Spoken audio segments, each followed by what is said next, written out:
First off, I want to say what an amazing event. I've been I sort of thought, oh, I'll come in and I'll listen to some of the pitches, and it'll be like, what incredible organisations, brilliantly pitched and doing such good work. Really is quite sort of humbling. The second bit that's humbling is when Carol sort of said, "Oh, you come along and speak." I said, "Oh yeah, sure. I do loads of this sort of thing. I'll come and speak."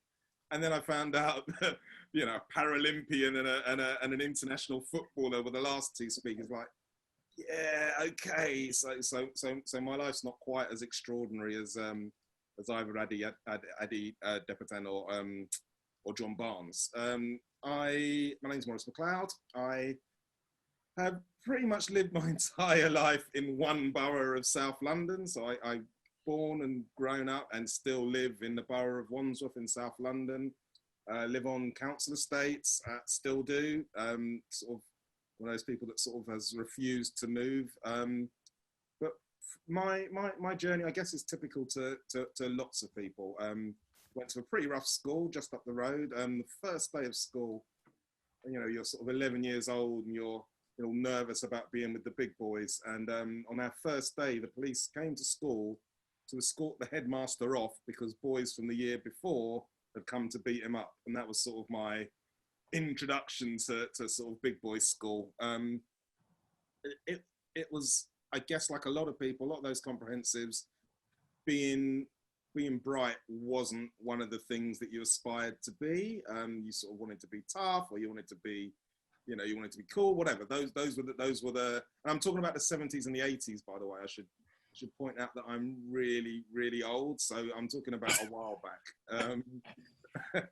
But anyway, so I went to a pretty rough school, did okay. I didn't, nothing was stellar at all.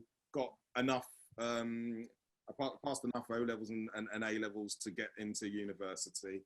And I hearing some of the people speaking today sort of brings it back that I didn't really have a burning ambition. I wasn't eager to earn a lot. None of that was my thing. I went to uni so that it was an easy way of getting out of home. That was it. Mum was great, but I wanted to live semi on my own, and university was a safe way of doing that. And people often say, "Oh, what did you learn at uni?" I learned to be really comfortable with middle-class white people, which is a really important skill, I think, for existing in pretty much any sphere of British life. And the other thing I got was a daughter by the end of it. So, which is why I'm familiar with some of the groups on here.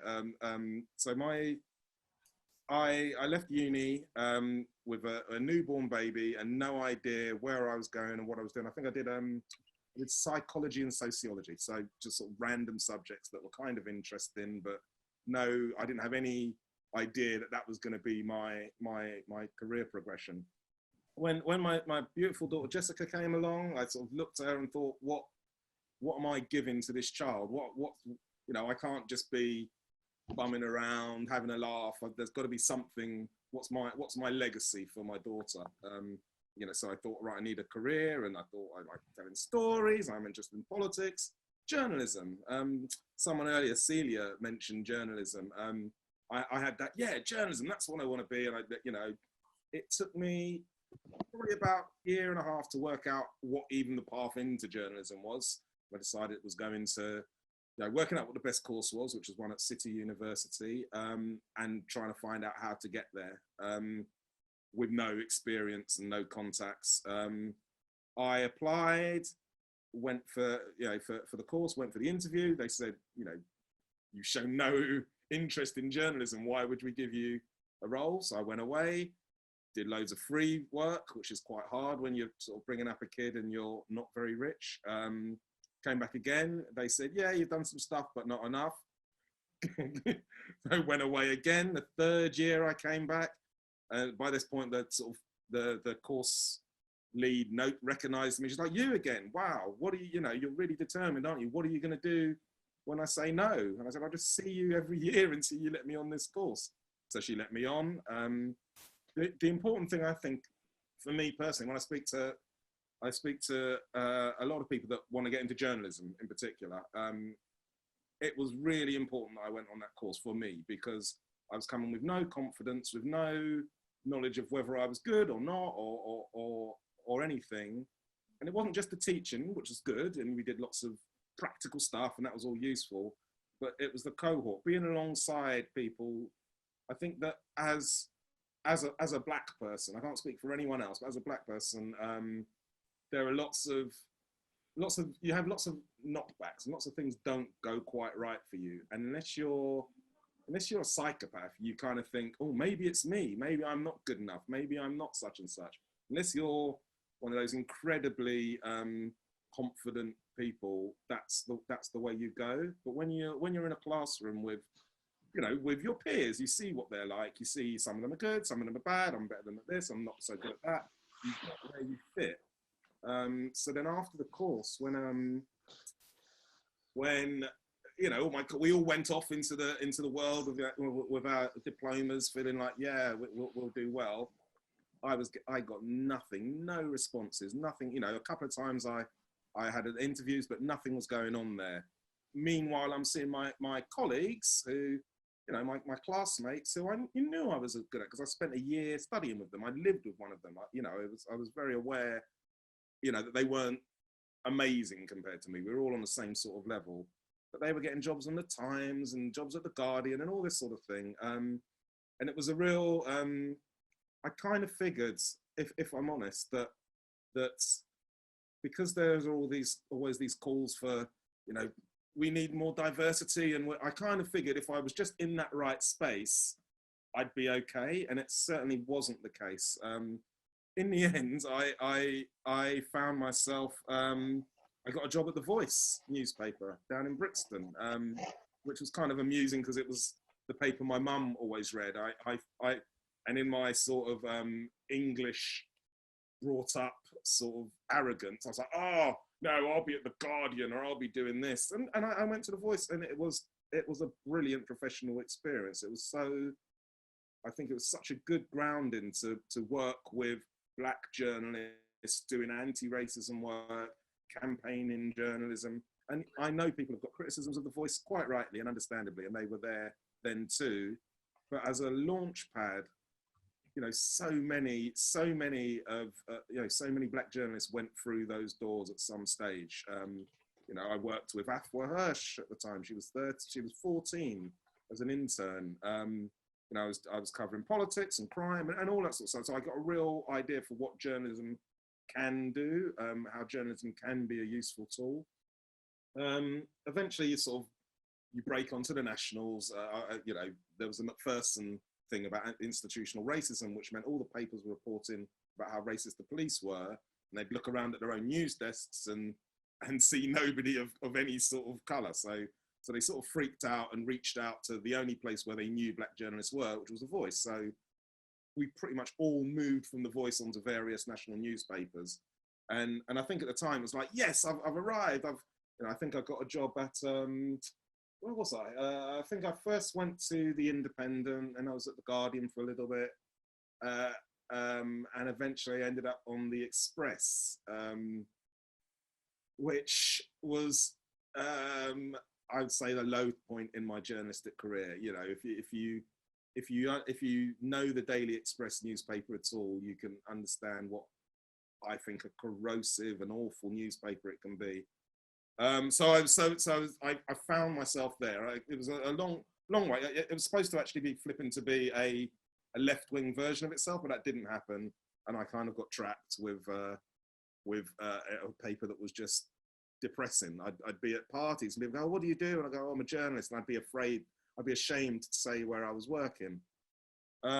Fortunately, which is why I think networks are so important, one of my good friends, still a good friend that I met at The Voice, was having similar sorts of situations in his journey, and we got together and sort of said, "Look, this is just awful. This isn't what I thought. This was the pinnacle, getting on Fleet Street, but this is terrible." And so we both left and set something up. We basically started again from scratch. What I'd found in all the time I'd been in journalism is that I tried to, other than at The Voice, I tried to avoid writing about race, because I was really keen not to be pigeonholed, not to be sort of squeezed into that, oh, he's a black guy, he writes about race. So I've almost gone out of my way not to. And it was only really when once I'd left sort of journalism and was looking back on it and sort of writing an occasional article, an occasional comic piece, I realised that the very thing that was stopping me from getting ahead in journalism, the very thing that was stopping me from succeeding, is the thing I should have been leaning into. I should have been leaning into that black experience.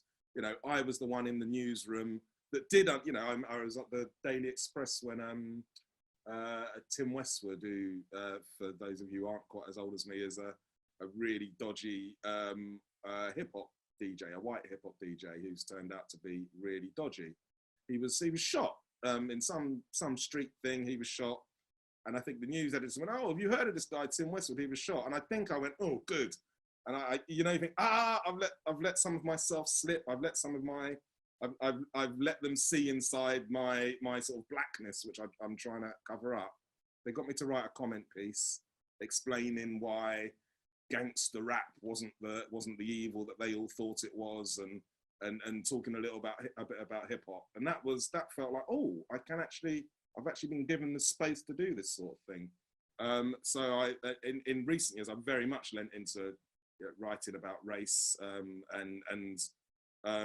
trying to tell the experiences of the people that live next door to me. And you know, this is a background. There's a reason that I've got a background, and it's because I live in quite a poor council flat, and I'm not ashamed of it.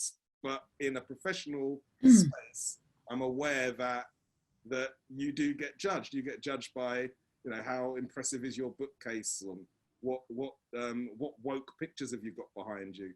I haven't got any of that. So during lockdown, I've just bought myself a lovely green screen so that my black skin can show up against the background.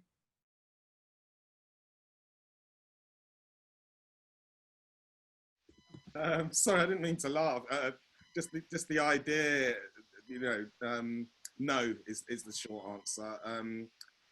Obviously, I started at The Voice, as I say, so at The Voice, it was very different. The Voice gave you such a distorted view of journalism because I was in a room full of, you know, really talented black people. So that was rare. But no, once I left The Voice, no, and on my course, Hannah Paul was on my course, who's a Guardian journalist, and she's really good. But there was so few, it just wasn't the thing. It's different now. Now, you know, I helped. I was one of the directors at Media Diversified, which is a platform for Black and Asian writers. We had about 400 writers on there. Now you can do stuff yourself. You don't need to get into the Guardian. You create yourself an audience and you do stuff yourself. It's great.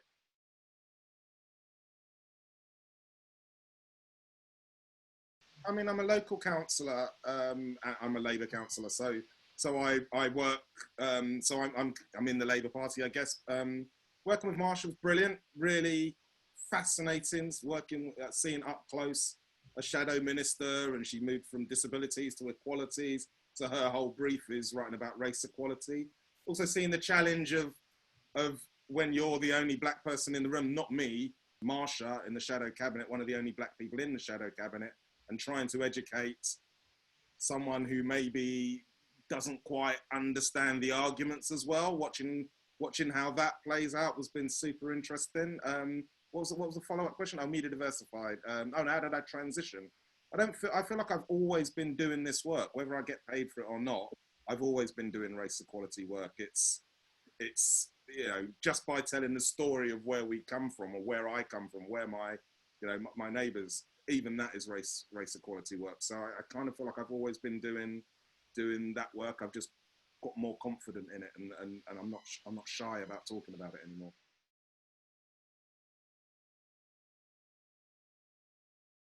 The Express was awful. I mean, like I say, I kind of joined thinking it was going to be something other than I thought it was going to change, and it didn't. I made it clear early on, and maybe this was just a deal I did with myself, but I made it clear to the editors I was not going to write about asylum seekers. I was not going to do that stuff. That's a cop-out, though. I think it allowed me in my head to think, okay, well, I'm here, but I'm not doing that stuff. I was on that newspaper that was doing damage to my community. So it changed me in that it sort of made me reassess what my goals were. I think you sort of think, oh, success is that, or this is where success is set out by other people. Being there made me realize success for me is feeling like I'm having a positive impact on the things that I want to have an impact on, and being at the Express wasn't that. So having that freedom to walk away from a reasonable job on, you know, on a reasonable platform, that's how it changed me. It showed me who I am.